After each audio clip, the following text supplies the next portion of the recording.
Sir, আজকের অনুষ্ঠানে আপনার অনুভূতি জানতে চাইব। আজকে এই অনুষ্ঠানে আসতে পেরে আমি এত অনার যে চিন্তা করা যায় না, যে এখানে চমৎকার চমৎকার অংশগ্রহণকারী বিচারক মণ্ডলী, তার টিচার, তার বিশেষ উপস্থিতি অনেক ভালো লেগেছে। এবং আমাকে চিফ গেস্ট করা হয়েছে, আমি I am very honoured really. Sir, শিক্ষার্থীদের প্রতি আপনার কি বলার থাকবে বা কি উপদেশ থাকবে আজকে যারা শিক্ষার্থী ছিল বা যারা অ্যাওয়ার্ড পাইল?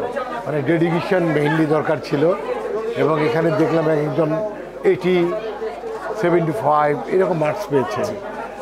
ডেফিনেটলি তারা ভালো, কারণ সাগর কিন্তু খুব স্ট্রিক্ট, সাগর খুব কড়া টিচার, তার কাছে মার্কস পাওয়া খুব টাফ। আন্নাও অনেক ভালো করে, সবসময় ভালো করে। ওরা খুব মেধাবী দুজনেই, তাদের স্কুলে থেকে যারা বেরোবে তারা মেধাবী হয়ে যাবে। জি sir. Sir, last one, Anna's makeover and school of beautification যে প্রোগ্রামটা আজকে হলো, এইটা নিয়ে যদি আপনি কিছু বলেন, বা অলরেডি বলে ফেলছেন, তারপর লাস্ট আপনার। তারপরে এটা বলতে চাই যে এরকম প্রোগ্রাম একটা এনকারেজ করা, নতুন নতুন মানুষের সৃষ্টি করা, মেধা খুঁজে বের করে তাকে তৈরি করা, স্বীকৃতি দেওয়া, এটা একটা চমৎকার প্র্যাকটিস। এটা আরও দেশের বিভিন্ন জায়গায় অনেকের করা উচিত, তাহলে আমরা মানুষগুলো, সমাজে যারা ডিপ্রেশনে ভুগি, ডিপ্রেশন কমে যাবে। থ্যাংক ইউ সো মাচ, আপনাকে অনেক ধন্যবাদ। আপনাকে ধন্যবাদ, ভালো থাকবেন।